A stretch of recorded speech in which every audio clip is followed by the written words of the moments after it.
Estamos de volta aqui na nossa programação, de volta com as principais notícias, destaques e entrevistas. Nessa segunda-feira, hora de receber Carlos Honorato, professor da FIA Business School. Carlos, bem-vindo mais uma vez aqui ao nosso BMC News. Prazer falar contigo. É um grande prazer, Felipe, falar contigo também. Um grande abraço a todos os nossos espectadores. Professor, a gente tem inflação essa semana, né? Nessa terça-feira, mercado esperando aí uma desaceleração e, inclusive, contribuindo com esse cenário, a gente vê no Focus dessa segunda-feira 11 semanas consecutivas de expectativa para baixo de inflação, mas ainda longe, né, do teto da meta, longe do ideal, ainda acima dos 5%. Queria entender um pouco a sua avaliação, né, sobre esse cenário inflacionário aqui no país e justamente ele também sustentando uma política monetária mais contracionista, uma política monetária mais agressiva aí por parte do Banco Central. Olha, Felipe, isso não deixa de ser uma boa notícia, né? Porque realmente a gente tem um risco inflacionário grande, né? O Brasil está num nível de emprego bastante alto, né? Quer dizer, a gente está com uma taxa de desemprego num nível bem baixo. Então, isso é um dos elementos que faz com que a gente efetivamente tenha uma tendência inflacionária. Há uma discussão aí sobre a questão da meta, né? Eu acho que essa meta é um pouco ousada demais quando a gente fala aí próximo dos 3%. É que não é um momento de discutir isso e a economia brasileira e a sociedade brasileira não está no momento de discutir isso. Mas se a gente conseguir se manter pelo menos nessa banda superior, né? O Brasil, quando coloca uma meta, ele trabalha com a margem de erro para cima e para baixo. E a gente dificilmente vai para baixo. Então, não é uma má notícia. O risco só que a gente tem, o único problema que a gente tem relacionado a isso é que os juros continuam muito altos, né? E a gente tem essa expectativa, com toda essa instabilidade que o Brasil vive, de que essa taxa de juros fique pelo menos até o começo de 2026. E essa é a grande questão, né? O que poderia fazer para que o Banco Central tomasse uma decisão diferente, começasse a cortar juros ainda nesse ano. E tem uma série de linhas de pensamento, né, Carlos? Justamente um dólar mais fraco, né, uma valorização do real, tem a queda de juros lá nos Estados Unidos, toda essa apreensão em relação ao tarifácio, enfim, você vê possibilidade, pelo menos no livro, né, pelo menos olhando para os cenários que estão sendo colocados ali como fatores importantes. Existe essa dinâmica de possibilidade de corte de juros nesse ano? Ou as questões mais nossas mesmo, domésticas, como essa inflação fora da meta, a questão do fiscal que está muito presente, elas seguem contribuindo para que a gente deixe mesmo o juro do jeito que está, para ver como é que fica e vá discutir apenas lá no ano que vem? Acaba sendo muito cômodo, entre aspas, você manter essa taxa de juros, né? Porque você acomoda as expectativas do mercado, não arrisca nada de você colocar aí uma inflação na mesa que poderia ser prejudicial num momento complicado como esse do tarifaço, né? E eu estou analisando que esse mês agora de agosto, efetivamente é um mês muito importante, porque a gente vai ver lá nos Estados Unidos se o tarifaço vai começar a impactar a inflação deles, né? Então, agora dia 12, amanhã, você tem aí o final do prazo com a China. Tudo é possível em economia, né? Porque a gente trabalha num ambiente, numa disciplina que não é exata, né? Apesar da quantidade de números que a gente tem, mas é muito relacionado a expectativas. E aí, como a gente não mexe naquilo que você comentou, né? No cenário fiscal brasileiro, quer dizer, você vê lá os deputados fazendo um motim lá, sentando na Câmara para brigar por política, mas eles poderiam brigar por corte de gastos, por ajuste de orçamento, né? E a gente não vê esse movimento, nem do legislativo nem do executivo. Então, nessa perspectiva fiscal, né, de déficit primário, a gente efetivamente está contratando aí uma inflação acima da meta e, portanto, uma taxa de juros que também tende a ficar mais alta, pelo menos até o final do ano. Carlos, Paula Moraes falando contigo agora. Obrigada pela sua presença. Pontos importantes, né? E que você reforça aqui, inclusive aqui para a gente, né? O quanto Brasília ali só se movimenta com alguns tipos de interesses e a economia ela acaba aí sendo às vezes muito penalizada por esses vieses mais políticos. Eu queria puxar um pouco desse gancho vindo aqui, né, para o Brasil no sentido desse plano de contingência que o governo deve anunciar, inclusive nesta semana. Alguns economistas têm defendido que o plano do governo ali para o tarifaço ele deveria ser mais cirúrgico, deveria ser temporário, mais baseado ali em instrumentos já existentes, enquanto ali, claro, né, tem outra parte do mercado que acredita, ali, dos economistas principalmente, que qualquer pacote amplo de socorro na verdade, assim, é importante, mas que não seria, de fato, o momento por conta da questão nossa do fiscal. Entender um pouco da tua leitura, qual que é o equilíbrio, né? Se existe aí, se é possível pensar num equilíbrio entre apoiar essas empresas afetadas e evitar também, ao mesmo tempo, que essas medidas elas se transformem em gastos permanentes. Eu, inclusive, estou em Brasília aqui participando de algumas reuniões e é curioso, assim, que o olhar relacionado ao governo e as medidas, ela tem um viés político, né? Então, você está observando aí tem setores que são talvez um pouco mais alinhados à oposição, vamos dizer assim, e as medidas, elas se concentram em você fazer uma renúncia fiscal provisória, em que lá mais para frente o governo vai cobrar esses impostos, e uma taxa de juros para empréstimos, o que não ajuda efetivamente ao empresário, né? Porque se você tem uma taxa de juros, por mais que ela seja mais baixa, e taxa baixa no Brasil ainda é alta, você não está resolvendo o problema efetivo. Então, quando você contamina um pouco esse discurso de apoio com uma questão política, é complicado, porque há setores efetivamente, né, setor de fruta, de pesca, de móveis lá do sul, de madeira, que são muito impactados e são geradores de emprego, né? Então, é interessante o governo colocar que há necessidade de uma manutenção de emprego, mas manutenção a que custo, né? Quer dizer, se você vai ter uma empresa que vai se endividar ou vai ter que pagar o imposto lá da mesma forma, temos um problema. Ô Carlos, e nesse sentido, né, ainda que a gente sabe aí, de fato, que existe, né, ali em Brasília esse ponto, né? A gente sempre fala que poucas coisas acontecem em Brasília por convicção e sim por pressão. E aí, olhando para a questão dos setores, existe aí, de fato, um receio de que essa pressão desses setores acabe levando Brasília, nesse sentido, o governo em si, a socializar perdas privadas, né? Alguns economistas têm colocado até um ponto interessante, né? Que o setor privado, ele precisa, sim, de alguns incentivos, mas em certos momentos, quando tudo vai bem, ele também não quer pagar os impostos ou recolher, como a gente viu, inclusive, acontecendo com a discussão ali do PERSE, né? Aconteceu no passado em outros programas de desonerações, por exemplo.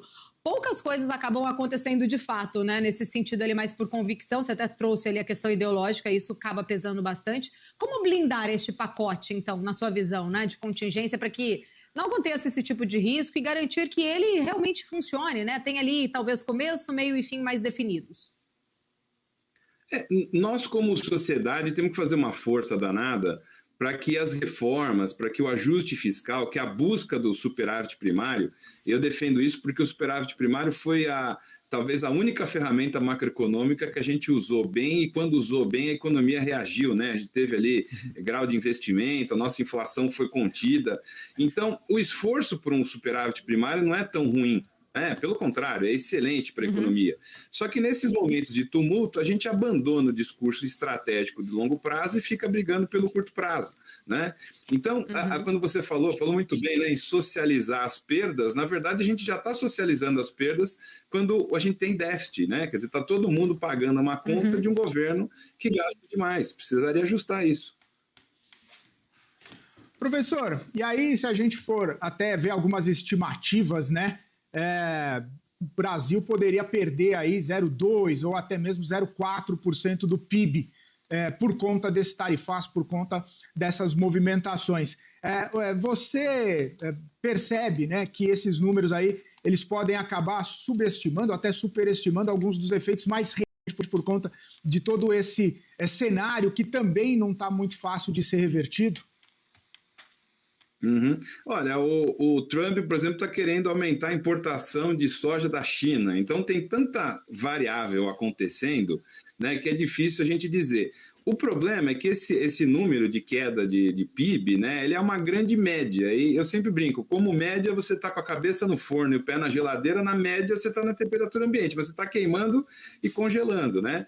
Então, a gente vai ter setores e regiões que vão ser muito afetadas por isso. Por exemplo, você pega lá o Rio Grande do Norte, a área de pesca é muito afetada.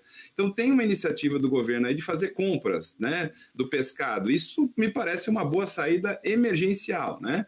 Então, a gente tem um momento em que muitas variáveis estão aí incertas, e aí a gente acaba fazendo uma análise mais ou menos superficial e não vendo o que afeta até regiões e setores inteiros. Então, esse é o cuidado que tem que ter, de preservar setores, preservar emprego, mas preservar também a competitividade. E dar o tempo para essa mudança de linha, né? Quer dizer, eu estou deixando de vender para os Estados Unidos, vou vender para quem? Você não muda mercados do dia para a noite, não é uma coisa trivial, né? Professor, e aí até que ponto, né, essa diversificação desses parceiros comerciais, o senhor até citou, né, a China, outros países, como que pode compensar, né, essas perdas? É possível compensar? Essa é a grande questão, né? Dado a amplitude, dada a magnitude até do comércio americano, buscar novas fronteiras acaba sendo imprescindível, mas também será que acaba sendo simples, fácil, até mesmo plausível? Simples não é, mas a gente tem que ter uma estratégia disso, né? Se você pegar, por exemplo, a Embraer está olhando lá para o mercado indiano, né?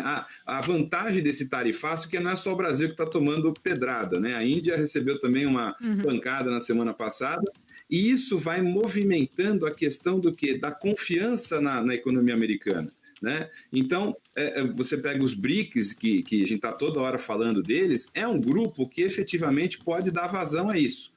Se a gente tiver uma inteligência geopolítica e pragmatismo, a gente consegue virar esse jogo. Até porque amanhã pode mudar tudo nos Estados Unidos e o mercado se abrir de novo.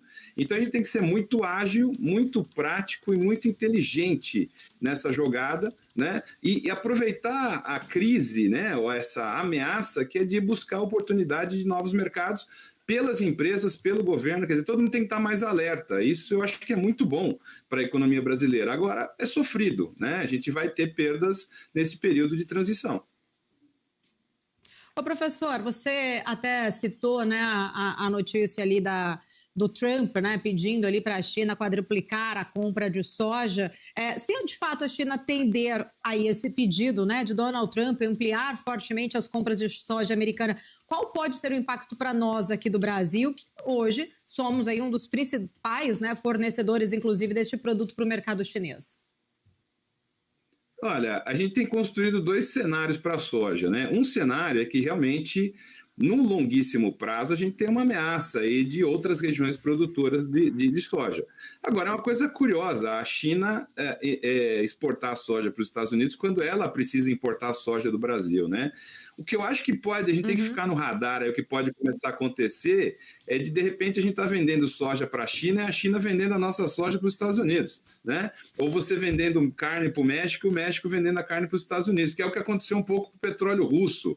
O maior importador de petróleo russo do mundo era a Arábia Saudita, que é o maior produtor. Então, a gente tem que tomar cuidado com essas dinâmicas e também ter um pé atrás, porque a gente está falando de BRICS, Índia, China aqui como nossos salvadores, mas a gente não tem contrato assinado com eles, né? De repente, alguma virada no ambiente chinês, né? Depende do que eles negociarem com os Estados Unidos amanhã, pode até nos prejudicar. Então, a gente tem que ter ação, mas em pontos pontuais, assim, eu não acredito que a China consiga fazer essa mudança, até porque o jogo geopolítico está sendo bom para ela. Né? Ela está se aproximando de Brasil, de Índia, né? Que até é uma coisa interessante do ponto de vista geopolítico. Então, eu não creio que ela vá substituir assim, mas pelas beiradas ela pode fazer sim, apesar de não ter esse volume de soja necessário para ocupar esse espaço com os Estados Unidos. Eu até pergunto, né, porque a gente está vendo essa possibilidade ainda, né, uma possibilidade desse tipo de acordo, mas um pouco mais ali, talvez, de um entrosamento que possa vir a acontecer entre China e Estados Unidos, e eu falo isso até porque a gente teve um acordo inédito com a NVIDIA e também a AMD ali, cedendo até 15%, né, da receita na China ao governo americano. Você acredita, né, que este acordo, ele realmente pode ser algo mais pontual, um caso isolado, ou ele pode até mesmo ser visto como um modelo para outros setores? Olha, é muito interessante isso. Primeiro que mostra que as margens dessas empresas são gigantescas, né? Quer dizer, se você consegue dar 15% para o governo, significa que você tem uma margem gigantesca, né? Nesse curto prazo, o que a gente percebeu é que muita gente está cedendo para o tarifaço, né? Então, o Japão, União Europeia, a China talvez faça um braço mais forte, mas ela é pragmática em termos de mercado, né?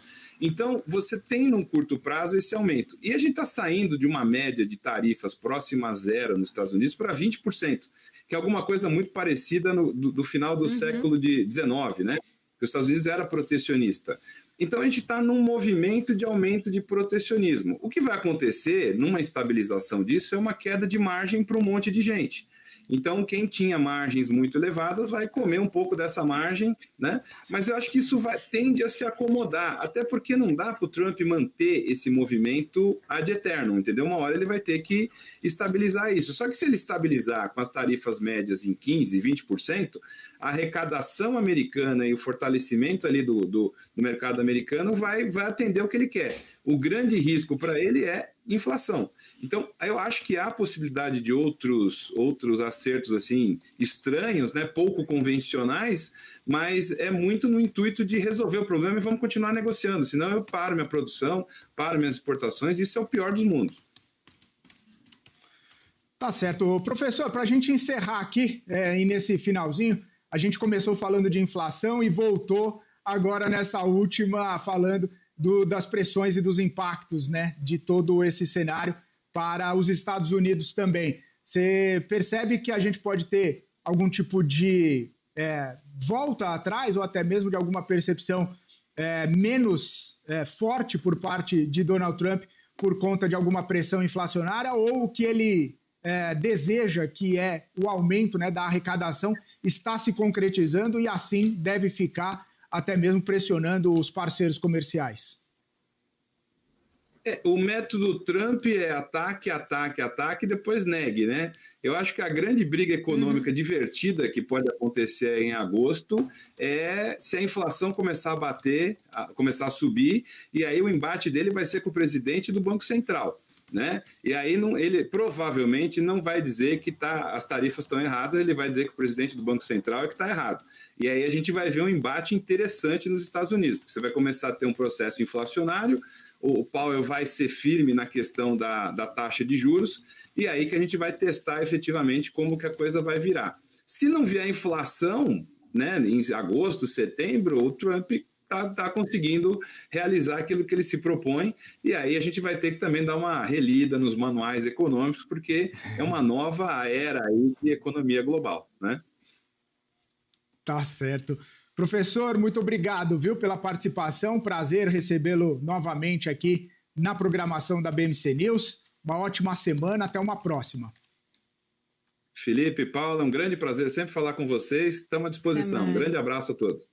Obrigada. Um abraço, obrigado sempre pela disponibilidade do professor Carlos Honorato, da FIA Business School, trazendo visões e análises importantes aí sobre esse cenário inflacionário no Brasil, dinâmica de política monetária. Falamos também a respeito da questão tarifária, né? O tarifaço impactando na balança comercial, impactando no produto interno bruto e, claro, em todo o cenário. Todo mundo de olho, né, nessas movimentações lá dos Estados Unidos e os impactos para a economia doméstica, não só no Brasil, em todo o mundo também. A gente segue de olho nas movimentações, a gente segue de olho, inclusive, né, nas principais notícias do dia. Inclusive, a gente via, né, que na manhã dessa segunda-feira, o presidente do Banco Central, Gabriel Galípolo, fez, né, uma palestra, participou de um evento, falando que o Banco Central não está para brilhar, está para fazer o trabalho, está para fazer o que precisa ser feito,